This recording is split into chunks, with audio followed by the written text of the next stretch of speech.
Some of these clowns talk about it, but see, I lived it. When that cell door opens, the talking's over. Ain't no guns, ain't no drive-bys. Get your knife. Straight hand-to-hand combat. Peace, blessings, and salutations. Yurima Karama here with another segment of Voices from Behind the Wall. In this segment, I'm going to go into a little bit more detail about the plan, and this is for the brothers and sisters that are coming out. I know I talked about the plan and how I, brought the plan into fruition and the writing out of the plan and some of the things that I did, but I wanted to go into greater detail on how I actually dissected the plan to get it into something that was functioning, that I could actually use, that was realistic. Also, I want to give give an acknowledgement that I know that a lot of brothers tap into this, but also we have to keep in mind that we have a large population of Black women that are incarcerated as well. So we want to make sure that we don't forget them, because the increases in Black female prison population has skyrocketed within the last decade, 10, 15 years itself. So we want to make sure that we acknowledge that both Black men and Black women are being incarcerated at high rates. With that said, when I was dissecting my plan, when I was going over it, and the reason that I'm putting this out here is because it's important for us to realize, and I put it in my mind, I had to strategize because we're at war.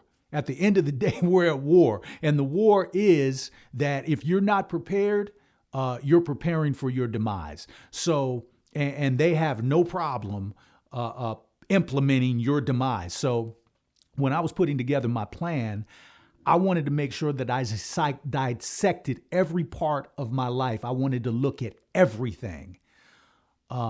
Everything starting with, what was I going out to? What was my particular situation? So I looked at the fact that I was single. I wasn't married. Had no children. So that's big and I had to look at this because that means I'm coming out. I know that I'm my own responsibility. And that's important because now the weight, the burden of, am I having to go out? Am I going to have to, take care of a wife, or is she going to have to take care of me? No, I don't have that issue. Do I have children that I'm eventually going to want to, do things for? That puts added pressure, added stress. So although it can be a good thing, I'm not saying having children is a bad thing, because it's definitely not. But I looked at my own personal situation and said, okay, these are the things that I don't have to worry about. So I'm basically my own responsibility. I also looked at the fact I dissected it down to the point that I got locks. How is that going to work in the workplace? I know that even since I've been out, there have been companies that told me, nice paying companies too, that have said, we'll hire you, but you got to cut the locks. So I made the decision before I left. I knew that would be an issue. And so I made the decision, if that ever comes up, no, I'm not cutting them. Because when I started my spiritual practice, this was a part of that. And so I said, I think that I can get by, that my skill set will allow me to obtain employment without having to go to those extremes. The other thing I had to look at was my skill set. What was I capable of doing? What type of jobs would I get?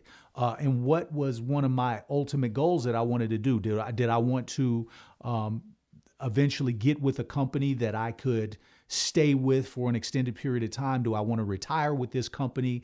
Did I want to start my own business and run my own ship, so to speak? So these were the things that I implemented within my plan. And I had to really look and decipher and make some decisions concerning how I was going to go about this. The other thing, I'm frank, I'm upfront and honest. The application process. How am I going to answer those questions? Are you an ex-felon? I put it in my mind. I'm lying because I need employment. And at the end of the day, they're not playing fair. So I know that I have a skill set. Do I think that question is even relevant or important? No. I was sentenced 19 some years ago, 23, 24 some years ago. So do I think that that's relevant now? Do I need to answer that question honestly? No, I need to eat. And the thing, see, here's the thing. You're honest. You don't get the job. You have a PO who's harassing you like you need to work or you need to be really looking, and you're trying to convince them that I am really looking, but I can't get employment because I'm being honest on the application process and companies aren't hiring. My ultimate thing was I'm not going back to prison. So I'm going to do what I have to do legitimately to make sure that that doesn't happen. So were there companies that I applied for jobs and actually got the jobs and I told them that I wasn't an ex-felon? Absolutely. And I make no apologies for that because at the end of the day, I paid for my crime. You put me in for a crime as a matter of fact, that I didn't commit. So you put me in prison for this crime. Now I'm expected to get out and I can't get a job because I'm being honest on it. No, I'll just have to be dishonest. I'll wear that every day of the week as long as I can feed myself and pay my bills. So that was the other thing. I had a good friend, shout out to brother Hamza. He had told me, and some things I took from brothers that were coming into the system or brothers that had gone out and then come back. And, I took advice, man. I kept my ears open. I listened to things that I could use that I knew that it would apply to me. I kept those, and the things that quite frankly, I knew wouldn't, I discarded them. So Hamza made a good point. He said, Urema, you owe it to yourself at least the first year you're out of prison. You owe it to yourself to live by yourself. And what I was seeing is that there were a lot of brothers coming back on violation who had gotten out, were being violated, being sent back because they were going through female drama. And what I was noticing was a trend of these brothers were getting out. They were going to live with a woman. They were having a hard time finding employment or, just the daily perils of life. And they were giving feedback like, the first couple weeks were fine. But then the woman feels like she wears the pants in the home, so to speak, and were becoming very dictative to these men and could basically dictate the terms of the agreement, and rightfully so. I mean, you're living with them, you're up under their roof now, they're paying the bills, they're paying the rent. So it's kind of like you have no say. And some of these brothers were getting violated because the women were calling the police or telling them, get out, get your stuff and bounce. What do you do? And so you're just coming out, you're living with this woman, you're not paying rent. You're just trying to put yourself in a situation where you can at least get a job just to survive. And maybe she doesn't have that type of patience, or maybe things start to go bad right from the get.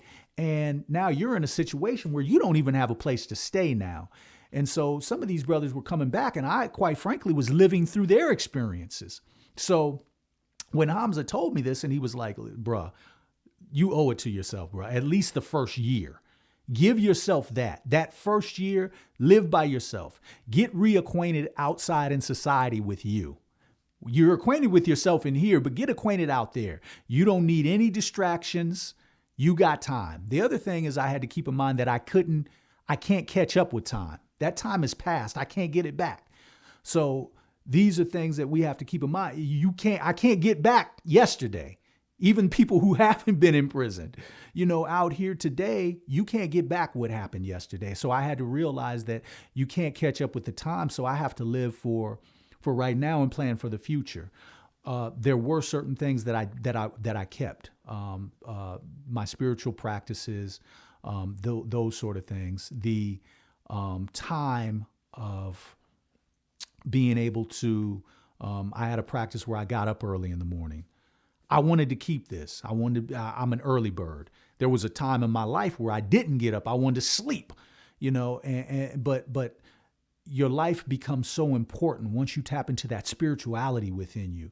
You don't want to miss any days. You don't want to miss any time. So I used to get up at 3, 4 in the morning, and some of the spiritual books that I read said that these are the times between the hours of 2 and 6. These are the best times that, your spiritual awareness is at its most heightened point, at its most heightened level. Notice I'm speaking about spirituality and not religion. I'm going to do a segment on religion, but I'm speaking specifically about spirituality now. And so I used to get up at 3:30 in the morning. That was my regime in prison. I would get up, and do some meditation. Sometimes I would work out at that time. I would get up, do my meditation workout. So I wanted to keep some of those things out here. I wanted to keep the meditation. I wanted to keep the working out. I wanted to make sure I put down, I want to read at least one book a month. That's probably the one thing that I haven't kept up on because I get so busy and it's a discipline. So now I'm starting to even get back to that. You have to stick to this regime. It's important to read one book a month because one, it keeps you up. We need to read, but it keeps your skill level up. But two, when you look at the times in a day that you have downtime, so to speak, that you're not doing anything, you can be doing something that's reflective, something that's positive, something that is going to have an impact on you. So I'm starting to get back to that where when I first came out, I had started it, and I lost it because I started getting busy. Things started happening. I was traveling, performing. So now it's to a point where I'm getting back to that. And so these are just the specifics that I broke down within myself. Check, check, check, check, check. You have to be specific with you. Yurima Karama, Voices from Behind the Wall. Come back with the next segment. I'll be talking about, I think, religion. A brother wanted me to talk about religion and also my thoughts on the death penalty and do I think prisoners should get that? So I'll tap into that. Again, my name is Yurima Karama. You can catch me on Facebook, YouTube, Twitter. Friend me, Instagram. Friend me, let's connect, let's network. Also, my website is www.yurimakarama.com. Shout outs to Dr. Boyce Watkins and John Ray, my videographer. Peace, blessings, and salutations. One. Testament, I'm on one. Give you the treatment, represent to a further extent. It's the first volume of my testament. My testament. My testament.